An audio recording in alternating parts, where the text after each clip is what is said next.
Hello, everyone, and welcome back to Rightly Dividing the Word of Truth podcasts. I'm your host, Dave Green. We are here in upstate New York, getting into God's Word. Today, we're going to be talking to a former professor of mine by the name of Doug Finkbeiner. Dr. Finkbeiner teaches at Lancaster Bible College, might be Lancaster University now. Great school that has remained faithful to God's Word. And in this day when schools are going belly up all over the place, Lancaster Bible College is one that has done very well, and while staying faithful to God's Word, and that is a feat in and of itself. Dr. Finkbeiner taught New Testament backgrounds. I did a PhD in biblical studies there. I graduated in 2020. Tremendous time. I can't tell you how much I learned, and it's because of men like Dr. Finkbeiner. So he'll be coming on, hopefully, and we'll be interviewing him. Hi, David. How are you? Wonderful, Dr. Finkbeiner. Wonderful. Absolutely great to see you. This is audio. I don't mind certainly seeing your face, but this is all audio. Okay. But great to have you today. Oh, yeah, no problem. Yeah, I wonder if when I came in initially, I came in before you came in. So I don't know. I don't know how that works, but maybe, but you were, yeah, I just went out and came back in and it worked out fine. Oh, wonderful. Well, I appreciate your patience, sir. I'm new. You're the first. Now, I tried it with my wife, and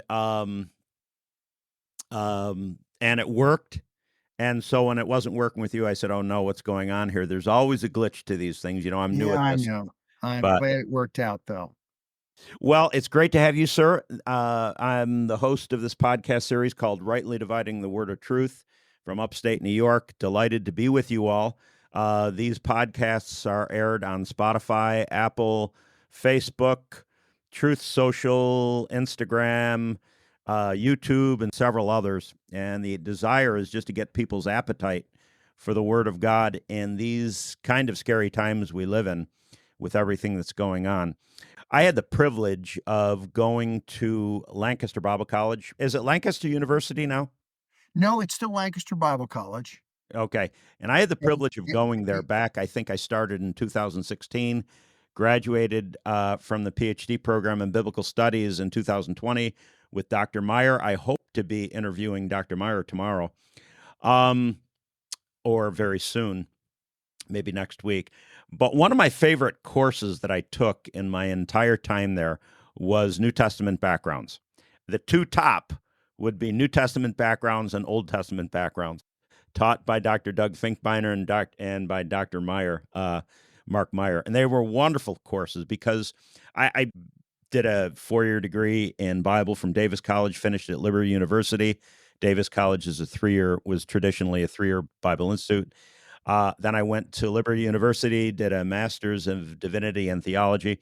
But one thing I can say for sure is what's sadly lacking in all those courses are background information, that which gives the New Testament and Old Testament context. And it was so interesting to take Dr. Finkbeiner's course on New Testament backgrounds. One of the most fascinating things, and Dr. Finkbeiner, I'm just throwing this out there, but you are welcome if you want to change the subject matter. You have all the freedom to do so. One of the things that fascinated me was this person called Josephus.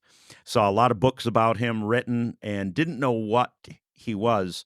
What kind of contribution would you say Josephus made to our knowledge of the New Testament or the New Testament world? Yeah. David, I mean, it's a great question. Maybe can I give you just a little bit of a backstory on him? Um, Absolutely. Well, o- before you do, why don't you give us a background of yourself, just very briefly, okay, so okay, people know that who you are. Uh, okay. Yeah. So my name is Doug Finkbeiner. I taught in a seminary context for about 17 years. Then I came here to Lancaster Bible College and Capital Seminary, and I've been teaching here for about 10 years. Um, I have a Master of Divinity, Master of Theology degree. I have a Doctor of Ministry degree in preaching, and with a focus on preaching narratives. And then I went on for a PhD degree at the University of Pennsylvania, in the area of early Judaism and early Christianity. So, we looked at Jewish and Christian stuff from about 300 BC to about 200 AD. That was kind of my sweet spot, if you will. So the Jewish background to the New Testament has always been a very interesting area for me. So I've done a fair amount of reading in this area. I actually wrote my dissertation on a topic related to Josephus, so I'm pretty familiar with him. So when David asked me to speak concerning Josephus, I was delighted to be involved. Now, Josephus is a pretty interesting fellow because I did not know this until I took your course, but he was actually a Jewish Pharisee living about the time of Christ or shortly after he was ascended, um, and played a very vital role in the events that happened. Could you tell us a little bit about that? Sure. So it's believed that he was born around 37 AD. So yeah, it's shortly after death, burial, resurrection of Christ during the time of the early church. And so he's growing up in Jerusalem. So he's an interesting source for a lot of the things that actually happened. He comes from has a priestly background. Um, he claims, as you don't always know with Josephus. One of the things about Josephus is he had a very, very, very, very, very healthy self image of himself.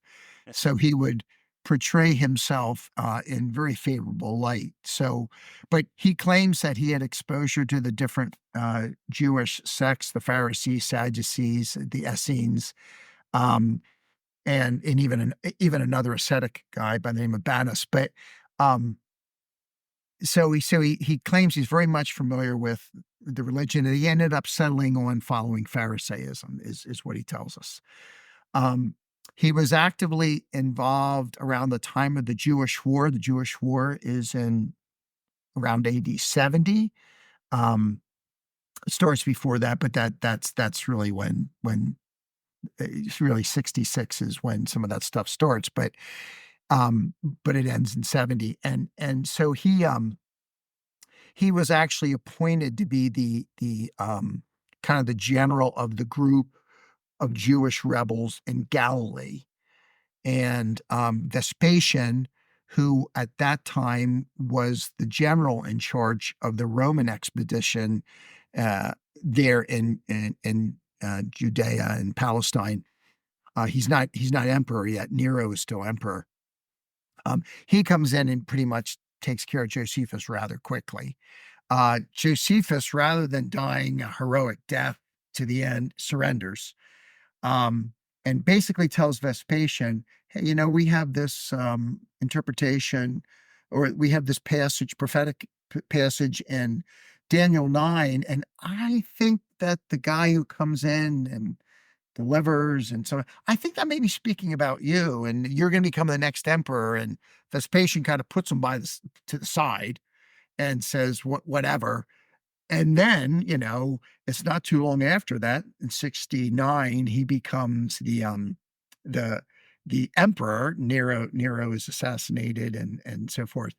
Um, and then he says, "Where's that Jewish guy?" And he brings Josephus to Rome, and he says, basically, "You could write and do what you want. Everything's covered for you because you told me about this prophecy, and here I am." And Josephus is in a really unique, challenging situation because he's Jewish and he wants to write a series of books about the Jewish people in a way that honors the Jewish people, but in a way that doesn't dishonor Vespasian or what we call the Flavian family. So he's going to write a whole series of books, and he's got to kind of walk on this very tight thing where he doesn't say anything that's negative about Vespasian or Titus, who was his son, who actually ends up being involved in the siege and destruction of Jerusalem. So he's writing these books in the 70s, some of them in the 70s, some of them in the 90s, about Jewish history, but he's got to be careful what he says because of his Roman overlords who destroyed the rebels. But he wants to talk about not the rebels. He wants to talk about the Jewish people as a good people, even though there were some rebels within it. So this is kind of the larger context out of which this guy actually writes. So um, he's in a world of anti-Semitism off the charts, as you can imagine in Rome, and so he wants to promote the Jews as a nation in a way that's appropriate, but also speak in a way that honors Vespasian, Titus, and the whole So he thing. and he was in between a rock and a hard place, He and was. he had to make a decision. How do I handle this? So I Yeah, think the way you absolutely. can correct me if I'm wrong, but so I think the way he handled this was okay. The people who started these uprisings, these zealots, were a very small, um, bitter lot that created all these problems. And I was just this Jewish leader. I had to be involved. I mean, they're my people, but really the fault lies at the hands of this small group of Jewish rebels. But as a whole, they're good people, and as a whole, you can't blame the Romans. Is that the kind of position he took? Yes, but basically, and I might just nuance a couple things. He has a whole category. I mean, one of the things he's doing with the Jewish people is he wants to for the Jewish people, he wants to present them as a quality people. So he says, well, the Greeks have their philosophers. We have our philosophical groups too.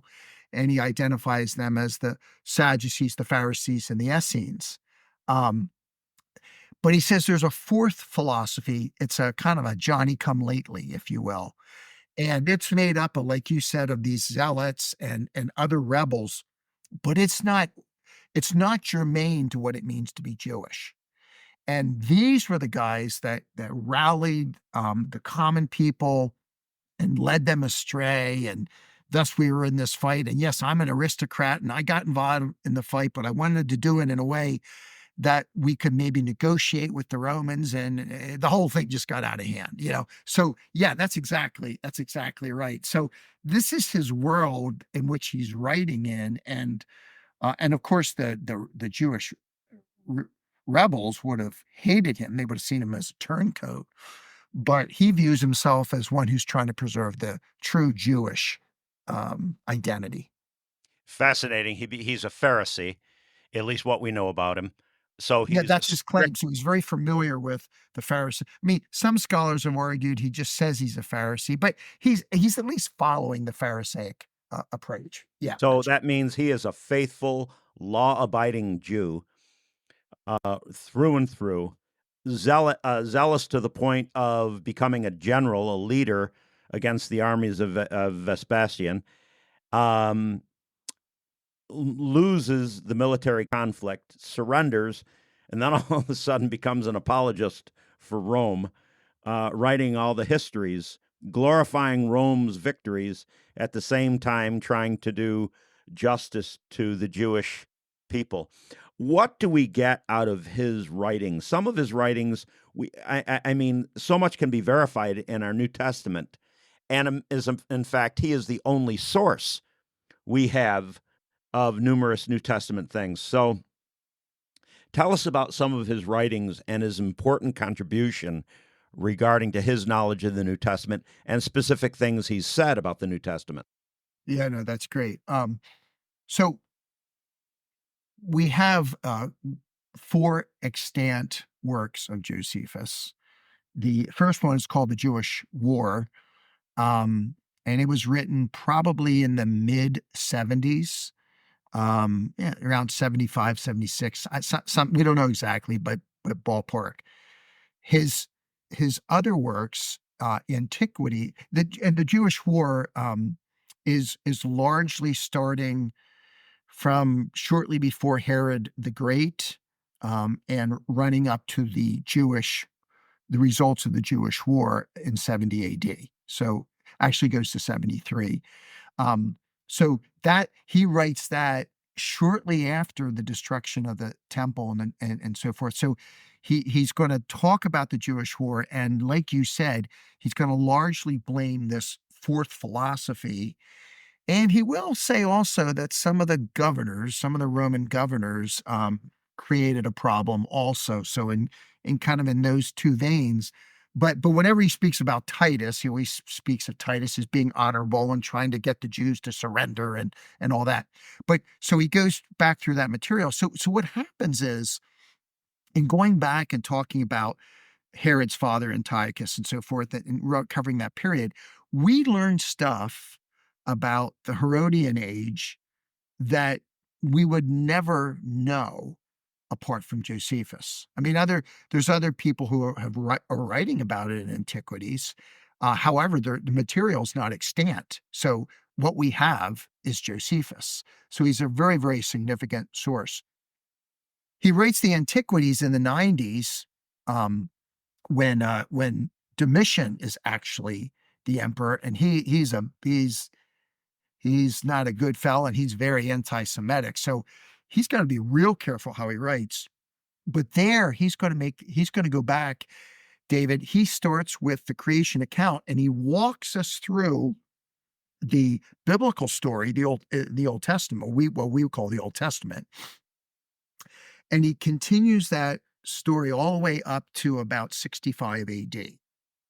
Um, Then he has kind of a little bit of an addendum that's attached to that. It's called the autobiography, and that's kind of on his own life. And basically, he's writing that to say, like, I'm a really good guy. You can listen to me because I'm reliable, basically.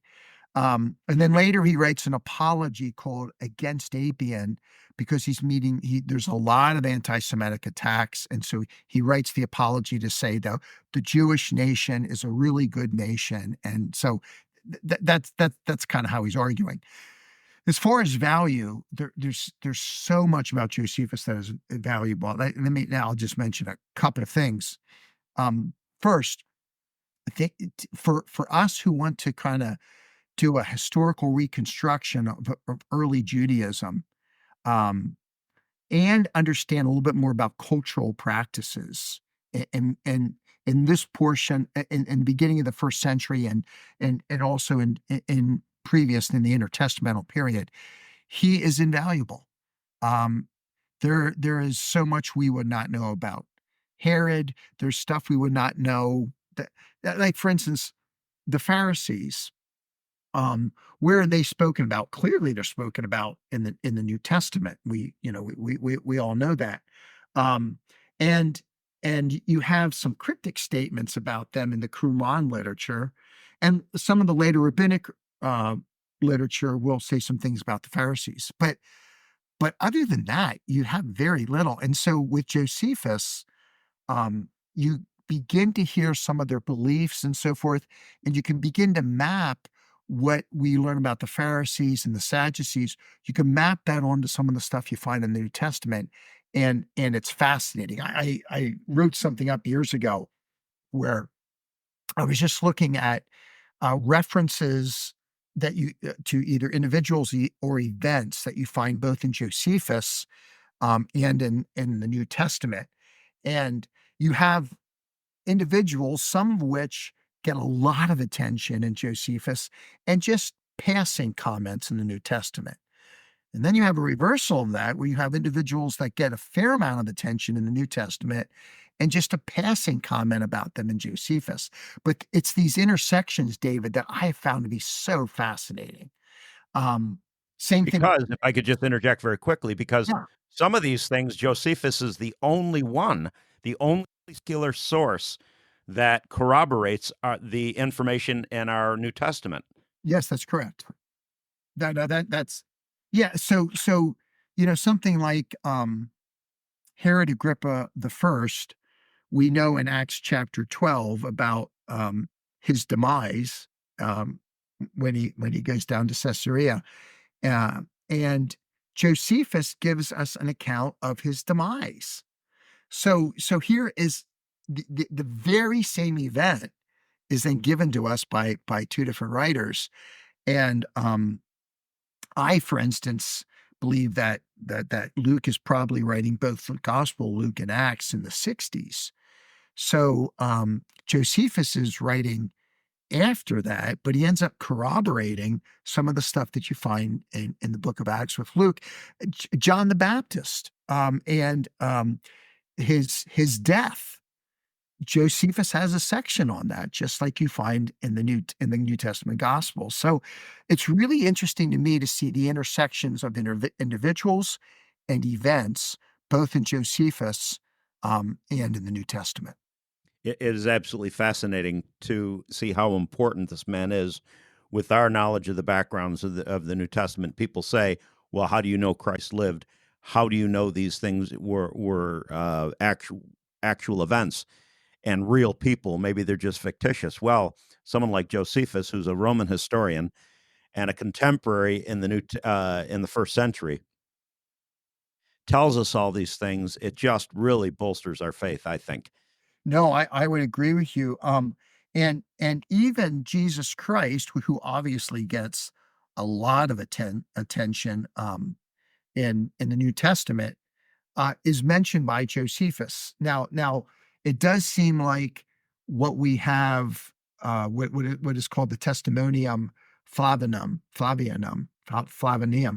Um, it's not real long in Josephus, but it talks to us about people, what the followers of Jesus believed about Jesus.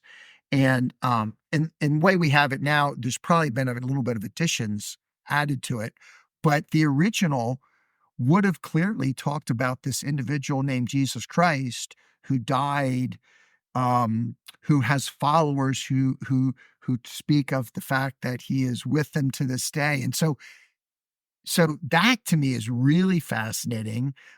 Obviously I would have liked him to give us a lot more on Jesus, but he does give us something on Jesus. So it those kinds of intersections are really fascinating to me. Of all the things that he's written in the Jewish wars and antiquities, what would be a few of the most important things he's corroborated or written on or verified?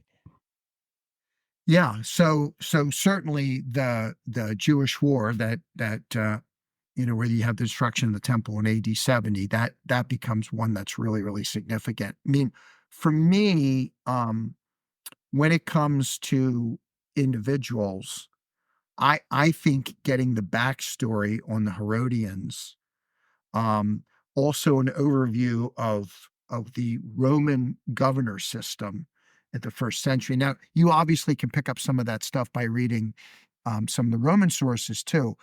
That stuff, David, it just so enriches our understanding of the larger context out of which this is written. I mean, for me, I mean, what happens with Josephus is when he's trying to make a particular point, um, to support the supremacy of the Jews or something about the Romans, I'm sometimes a little bit cautious. Is he just giving me his side of the street, or is this really true that a lot of people believe this? Um, but when he's just telling us stories and just kind of giving us information, we get all kinds of cultural background issues, which are fascinating. Absolutely. Just to learn things. He's not even trying to teach us. He's just telling us what they believe, and I'm going like, that's good. I didn't really know that. I did a study a couple years ago where I wanted to look on the whole issue with sexuality, and people are questioning whether, in the New Testament, Paul's only against certain forms of homosexuality, but not all homosexuality, or something along those lines.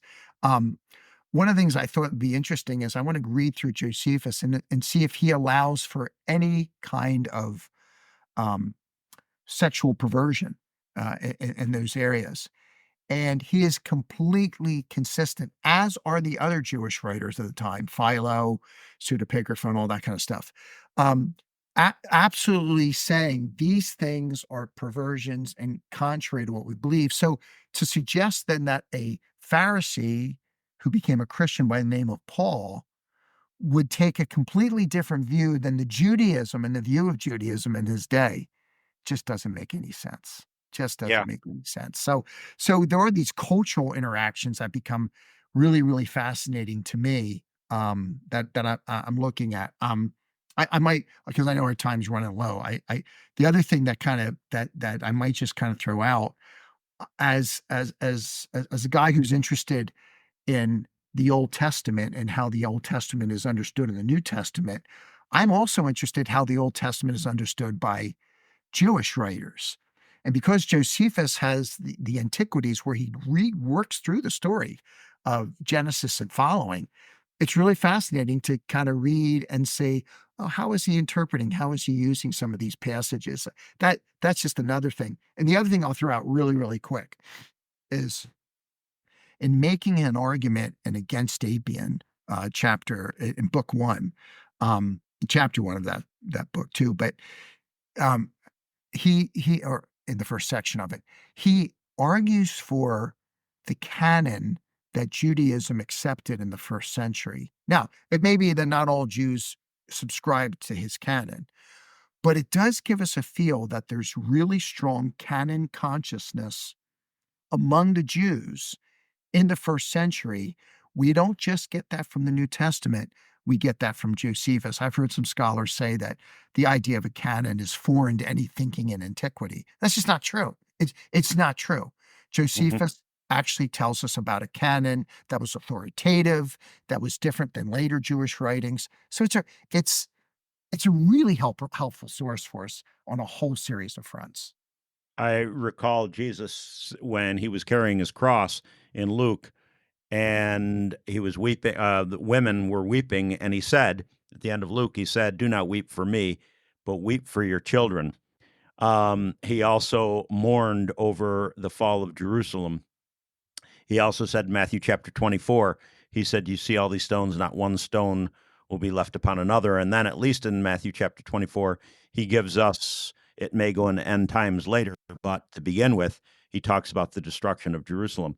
And Yeah. indeed, the animosity between the zealots and between the Roman government became so fierce that eventually they rebelled, and Titus came and surrounded Jerusalem and utterly annihilated it. And when I read the accounts, and I believe they were from Josephus, read the accounts of what happened, it was absolutely horrific. It was one of the worst sieges in military history. Maybe you can just give a little rundown of what Jesus was talking about when he said to these women, "Do not weep for me, but weep for your children, for yourselves and for your children, that in 40 years, this horrible thing, less than 40 years, this horrible thing is going to happen." Yeah, no, you're exactly right. So Jesus is speaking that around 30 AD. And the Jewish revolt starts around 66, and of course the destruction of the temple and Jerusalem comes in AD 70.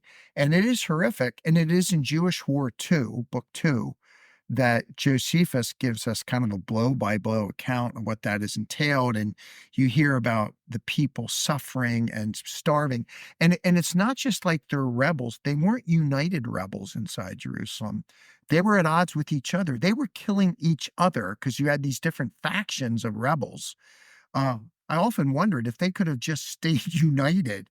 Who knows how long that siege maybe would have held out? Who knows? But there was all kinds of factions within. They're killing each other, and it's horrific. People are starving and being butchered, and Josephus will describe this stuff, and some are trying to escape, and they're getting caught, and they're getting killed because they're trying to escape, and there's a few examples of some people that end up getting out and talking about how horrific it is to the Roman, army and so on and so forth, and so it is horrific, and then just the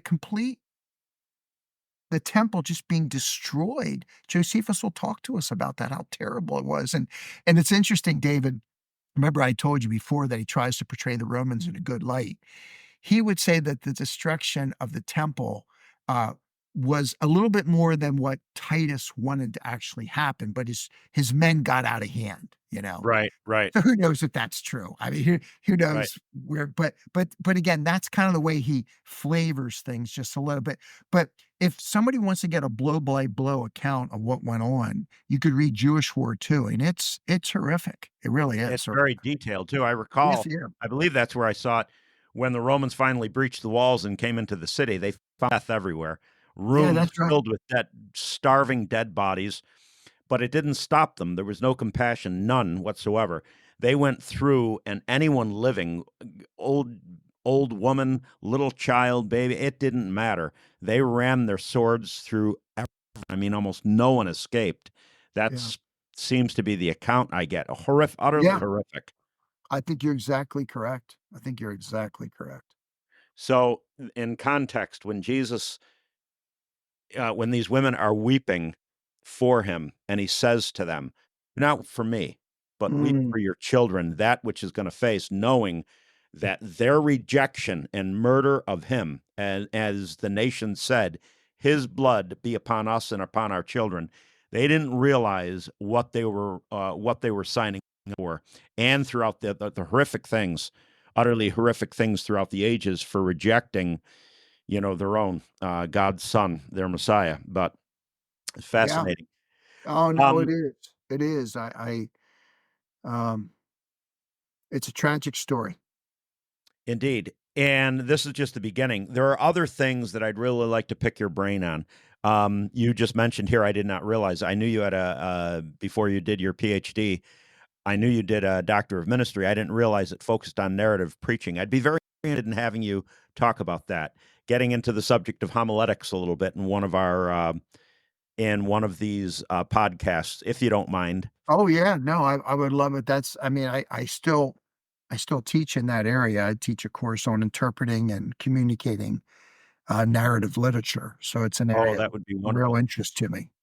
Yeah, and I might email you on the side just to get some to lay the groundwork and then get into that in another podcast.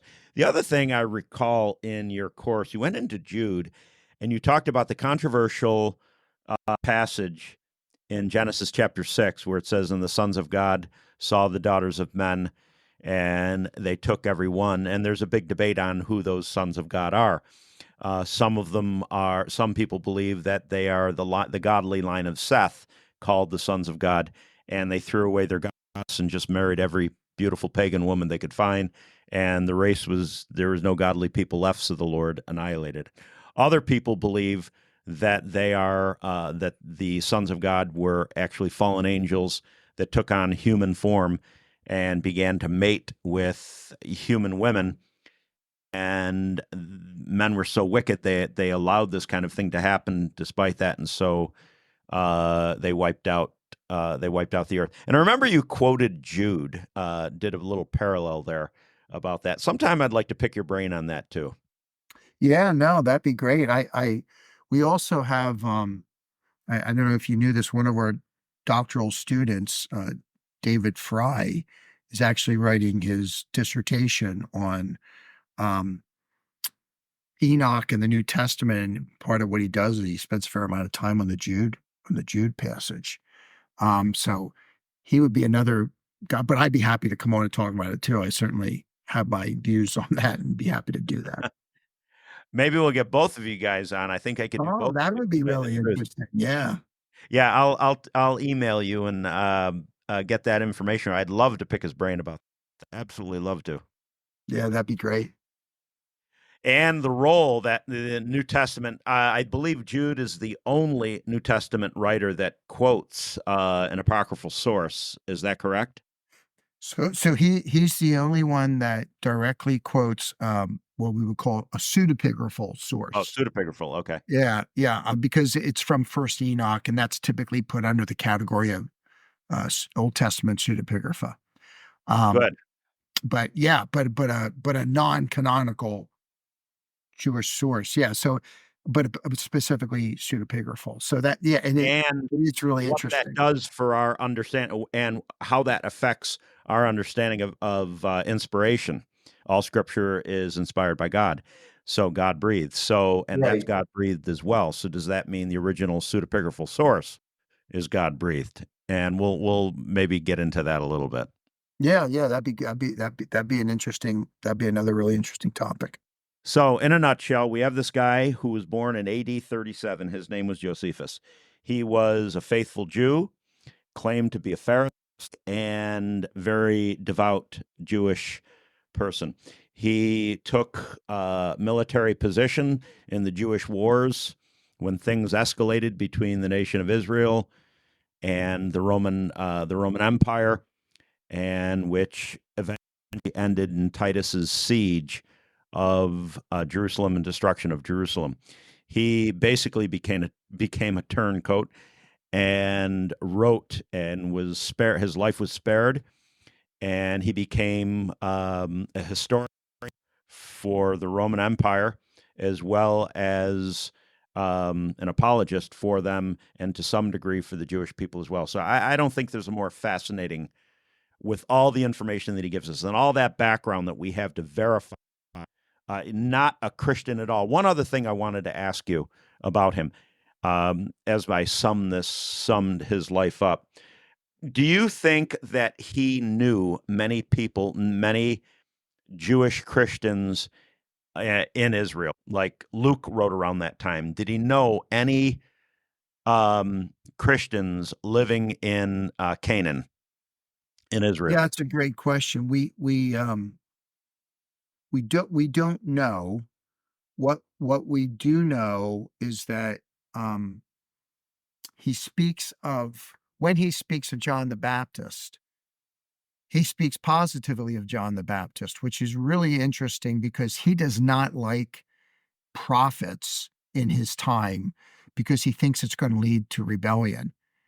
But he likes John the Baptist, and he doesn't speak negatively of Jesus. We only have that short passage. Um, and James, who's the pastor of the Jerusalem church, he recounts the fact that he was murdered in one of the transitions from one governor to another by the high priest, and he speaks of that very negatively. So it's interesting when he does seem to intersect with those that are, John the Baptist, those that we would consider in the line leading to Jesus or Jesus followers. He speaks of them more positively rather than negatively. I find that to be interesting. Um, I, some later Christians had suggested maybe Josephus was a Christian. I don't see any evidence of that, but he does see there seems to be a little bit of sympathy uh, toward this movement, this Jesus movement, if you will. Yeah, especially if he knew anything about Jesus's statements. He probably didn't, but maybe he did hear of them, that the temple was doomed to be destroyed. And then seeing it all happen and writing in retrospect, maybe contemplating, well, had something there.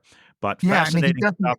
he doesn't Yeah. explicitly, tie it to what Jesus says, but it that would have been really interesting if that would have found, but it doesn't do that. But nonetheless, you do see all kinds of connections.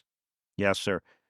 Dr. Finkbeiner, it has been my distinct pleasure to talk to you again, to pick your brain again, because I said that yours and Dr. Meyer's course were one and two on the top of all the course I've took, and I'm not sure one was better than the other, quite frankly. Well, They were so good, and I it, appreciate it so much. it's been Uh, my joy to be with you, David, and God's blessing on you and the dear folks that listen. Very good, sir. We'll talk to you in the future soon, I hope. Okay, God bless. God bless. Bye bye. Bye.